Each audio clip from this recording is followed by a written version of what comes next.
જો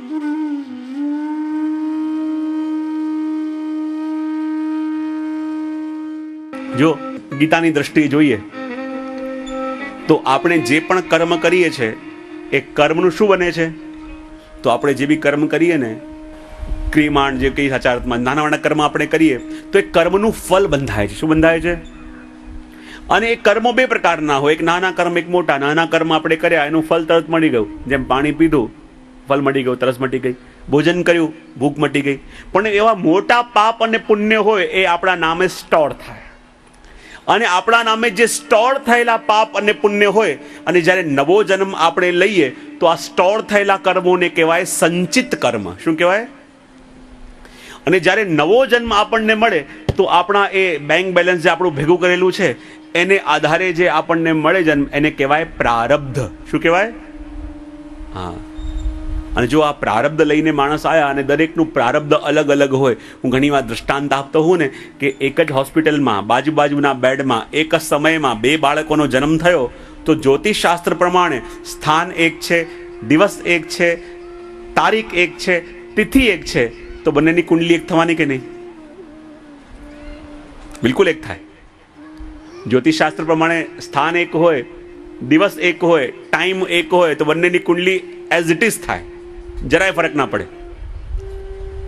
જ્યાં સ્થાન, દિવસ, તારીખ, વાર, ટાઈમ એક જ છે, બાજુના ખાટલામાં 2 બાળકોનો જન્મ થયો તો જ્યોતિષશાસ્ત્ર પ્રમાણે બંનેની કુંડલી એક જ થવાની, પણ એકનો જન્મ રાજાના ઘરમાં અને બીજાનો ઝૂંપડીમાં થયો. આ શું બતાવે છે? પ્રારબ્ધ. એક સરખી કુંડલી લઈને પણ ભાગ્યમાં પરિવર્તન. હવે જો 2 ટ્વિન્સ બાળક થયા, ભલે 2 મિનિટનો ફરક છે, 5 મિનિટનો ફરક છે, પણ બંનેની ગતિ અલગ હોય છે કે નહીં? હા, એ ટ્વિન્સ બાળક થયા તો બંનેની કુંડલી બી એક જ થવાની, સરખી થવાની, પણ એકની ગતિ ક્યાંક, એકની ગતિ ક્યાંક. બોલે કેમ? પ્રારબ્ધના કારણે. હવે જો કોઈના પ્રારબ્ધની અંદર એ વસ્તુ લખાઈ હોય કે આ પ્રભુની સેવામાં આગળ વધી નહીં શકે, પ્રભુનું નામ લઈ નહીં શકે, હવે જે લખેલું છે એ મટાવાય નહીં, તો કેમે કરીને વ્યક્તિ પ્રયત્ન કરશે અને સફળ નહીં થઈ શકે, તો શું એવો કોઈ આધાર ખરો કે લખેલું મટાવી શકાય? અને દરેકની પાછળ એ સંચિત કર્મો કેટલા છે? તો ગીતાકાર કહે કે 7 હિમાલય ભરાય એટલા. કેટલા? જરા મોટેથી બોલજો. બસ ખાલી એટલા. દરેક વ્યક્તિની પાછળ એના સંચિત કર્મો કેટલા છે? કે બોલે 7 હિમાલય ભરાય એટલા. અને એ ભોગવ્યા વિના નષ્ટ ન થાય તો પછી એ કર્મ બંધનમાંથી માણસ છૂટે કઈ રીતે? તો ગીતાકારે કેટલાક ઉપાય બતાવ્યા કે 7 પર્વત ભરેલા હોય પણ જો રૂ ના હોય, પણ એમાં એક દિવાસળી નાખો તો શું થાય?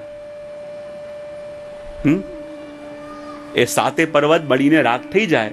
તો 7 પર્વતને બાળવા માટે જે કર્મના બંધનો આપણે પાછળ છે, તો પહેલો ઉપાય શું બતાવ્યો?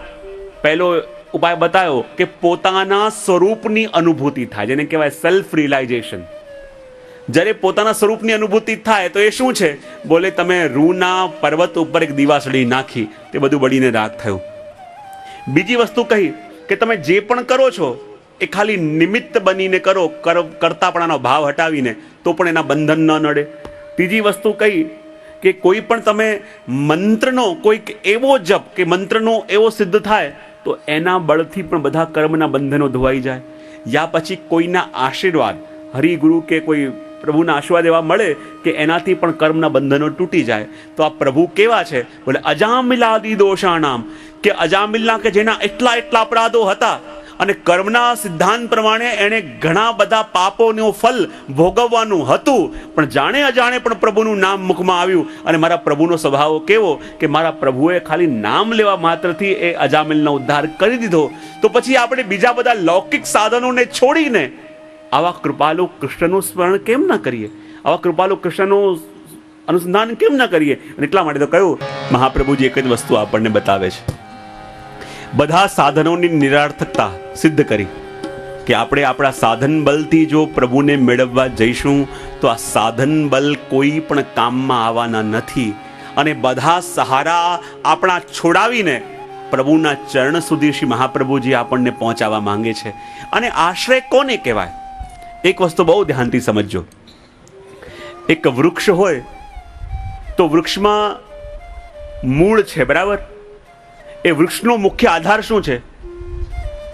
તમે પાંદડા કાપશો તો પણ વૃક્ષ નહીં મરે, ડાળી કાપશો તો પણ નહીં થાય, એની શાખા પ્રશાખા કાપશો તો પણ નહીં થાય, થળ કાપશો તો પણ નહીં મરે, પણ મૂળ કાપશો તો વૃક્ષ જશે. તો વૃક્ષનો મુખ્ય આધાર શું છે? મૂળ. પણ મૂળ એ જમીનની ઉપર છે કે અંદર છે? હા. તો જુઓ, આપણે જ્યારે દ્રષ્ટિ કરીએ તો વૃક્ષની અંદર આપણને કેટલી વસ્તુ દેખાય? જોઈ લો, પાન, ડાળ, ફળ, ફૂલ, થડ. જેમ એક ઝાડ છે, બરાબર? એમાં થડ છે, થડની ઉપર મોટી ડાળીઓ છે, એ ડાળીઓમાંથી પછી શાખા નીકળે છે, એમાંથી પછી પ્રશાખા નીકળે છે, અને એની ઉપર પાંદડા છે, બરાબર? હવે જો આશ્રય કોને કહેવાય? એ થડ છે એ જોડાયેલું છે મૂળથી, એટલે થડને ખબર છે કે મારો આધાર કોણ છે? બોલે આ મૂળ છે. અને મારા મૂળ એટલા બધા સોલિડ છે અને એટલા બધા સ્ટ્રોંગ છે કે જ્યારે મૂળ વધતા હોય તો રસ્તામાં પથ્થરની દિવાલો આવે તો એ દિવાલોને પણ તોડી નાખે એવી ક્ષમતા આ મૂળની અંદર છે. અને એ થડને ખબર છે કે મારો આધાર કોણ છે? બોલે આ મૂળ છે. પણ થડની ઉપર જે મોટી શાખાઓ છે એ શાખાઓને ખબર નથી કે વૃક્ષનો આધાર કોણ છે, અને એ શાખાઓને એમ લાગે છે કે અમારો આધાર આ થડ છે. અને એ શાખાઓમાંથી બીજી નાની નાની પ્રશાખાઓ નીકળે છે, અને પ્રશાખાઓને એમ લાગે છે કે અમારો આધાર આ શાખા છે. એ શાખાઓમાંથી બીજી નાની શાખાઓ નીકળે છે, એને લાગે છે કે અમારો આધાર આ ડાળી છે. અને એ નાની પ્રશાખાની ઉપર આટલી નાની દાંડી, અને એની ઉપર લાગેલા હોય છે પાંદડા, અને પાંદડાઓને એમ લાગે છે કે અમારા મૂળ તો આ નાનકડી દાંડી છે કે જેના આધારે અમે આમાં ટક્યા છે. ને જ્યારે જ્યારે પણ પવન આવે અને તમે જોજો વૃક્ષ હલે છે તો એમાં થડ હલે છે, મૂળ હલે છે, શાખા હલે છે, પ્રશાખા હલે છે કે પાંદડા હલે છે? જો શું હલે છે? બોલે કેમ? પવન તો એક સરખો ચાલી રહ્યો છે, પણ થડ કેમ હલતું નથી? શાખાઓ કેમ હલતી નથી? પ્રશાખાઓ કેમ હલતી નથી? નાના નાના પાંદડાઓ કેમ હલે છે? કારણ કે પાંદડાઓને ખબર નથી કે અમારો આધાર અંદર રહેલા મૂળિયા છે. એ તો જે નાનકડી ડાળીમાં લટકે છે ને, એ નાનકડી ડાળીને જ પોતાનું મૂળ માનીને બેઠો છે. એટલે જરાક પવન આવે છે અને એમ લાગે છે કે આટલી નાની ડાળીમાં હું લટક્યો છું તો આ પવનમાં ક્યાંક તૂટી ન જવું, એટલા માટે જ્યારે પવન આવે છે અને આ પાંદડા હલે છે તો હલતા નથી, ભયથી ધ્રુજી રહ્યા છે. આ પાંદડા ભયથી ધ્રુજે છે. બોલે કેમ? કારણ કે એને ખબર નથી કે મારું મૂળ શું છે. એને ખબર નથી કે મારા મૂળ આ જમીનની અંદર એટલા બધા ઊંડા છે અને એટલા બધા મજબૂત છે કે મોટી મોટી દિવાલોને તોડી શકે. પણ થડને ખબર છે, માટે પવન આવે તો થડ હલે છે. મોટી ડાળીઓને ખબર છે કે અમારા મૂળ આ થડ છે, માટે એ પણ હલતા નથી. પણ નાનકડા પાંદડા જે નાનકડી ટહેની ઉપર લટકેલા છે, જ્યારે પવન આવે જરાક અને આ જો હલતા દેખાય ને, હલતા નથી, આ ભયથી ધ્રુજે છે કે ક્યાંક અમે તૂટી ના જઈએ, ક્યાંક અમે ઉડી ના જઈએ. તો જુઓ, આ સંસારની કસોટીની અંદર જે આપણે જીવો છીએ એની દશા પણ પેલા પાંદડા જેવી છે. કે જે પરિવારમાં રહી રહ્યા છે, જે ઘરમાં રહી રહ્યા છે, એ નાનકડા પરિવાર રૂપી ડાલીને પોતાનું મૂળ માનીને બેઠા છે. પણ જ્યારે એને લાગે કે આ નાનકડી ડાલી એ મારું મૂળ નથી, પણ મારું મૂળ તો સાક્ષાત ગોવર્ધનનાથ છે, જ્યારે એને ખબર પડશે તો સંસારની મોટામાં મોટી વિપત્તિ પણ એને વિચલિત નહીં કરી શકે.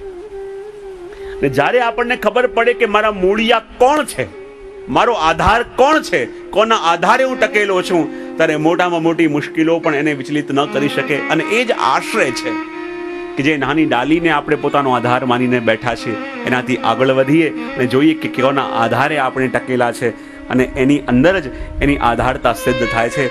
એ વાત આની અંદર કહી અને એ જ કહ્યું, જ્ઞાપિતા અખિલ મહાત્મા કૃષ્ણ એ વગતિર્મમ. અને આપની એક કૃપાનું બલ અહીંયા પ્રગટ છે કે આપ કૃપા દ્વારા જીવનું વર્ણન કરો છો, આપ કૃપા દ્વારા જીવની ઉપર અનુગ્રહ કરો છો. અને કેવા કેવા જીવો! અને પ્રભુની કૃપા જ્યારે થાય તેમાં આપણા કોઈ કન્ડિશન ન ચાલે કે કોઈ આટલું કરતું હોય તો કૃપા થાય, કોઈ આટલું નામ લે તો કૃપા. મને આજે ક્યાંક થોડા વર્ષો પહેલા યુરોપમાં પ્રોગ્રામ હતો, ત્યાં મને કોઈ પ્રસંગ કીધો. આ યુરોપના જે કન્ટ્રીની અંદર એક યુરોપિયન કોઈ હતો, અને એને અચાનક થોડા દિવસોમાં નિંદર આવવાની બંધ થઈ ગઈ. બહુ ઉપાય કર્યા, બહુ દવા ખાય, પણ નિંદર ના આવે. ડૉક્ટરે એને બોલાવ્યો કે તને ભાઈ તકલીફ શું છે? બોલે શું કરું? જેવું આંખો બંધ કરું અને નાનકડો 5 વર્ષનો છોકરો પીળા રંગના કપડાં પહેરીને આવે છે અને મારો હાથ પકડી મને કહે કે મારા માટે ઘર બનાવ, અને હું મને સુવા દેતો નથી. જેવો શું આંખો બંધ કરું અને પેલો મારી સામે આવીને ઊભો થઈ જાય, મને કે મારા માટે ઘર બનાવ. અને પછી તો એ તકલીફ એટલી વધવા લાગી કે પહેલાં તો એ સપનામાં દેખાતો હતો, હવે તો એ અંગ્રેજ જરાક એકલો બેઠો હોય ત્યારે પણ છોકરો આવવા લાગ્યો. એનો હાથ પકડીને કહે તું મારા માટે ઘર બનાવો ને બનાવો, બનાવો ને બનાવો. પેલો કે આ છે કોણ? અને એવો કંટાળી ગયો કે એકવાર કંટાળીને પોલીસ સ્ટેશનમાં કમ્પ્લેન લખાવા ગયો કે એક છોકરો મને બહુ હેરાન કરે છે. પોલીસવાળાએ પૂછ્યું કોણ છે? બોલે આવા પીળા રંગના કપડાં પહેરેલા હોય છે, આવા વાંકડિયા વાળ છે, 5 વર્ષની એની ઉંમર છે, અને જ્યારે કોઈ હોય તો દેખાતો નથી, પણ જ્યાં હું એકલો પડું અને મારી સામે આવીને ઊભો થઈ જાય અને મને કે મારા માટે ઘર બનાવો, મારા માટે ઘર બનાવો. એ છે કોણ? બહુ ટાઈમ પોલીસે પણ શોધી, પણ જેવું વર્ણન એણે કર્યું હતું એવો કોઈ છોકરો ન દેખાયો.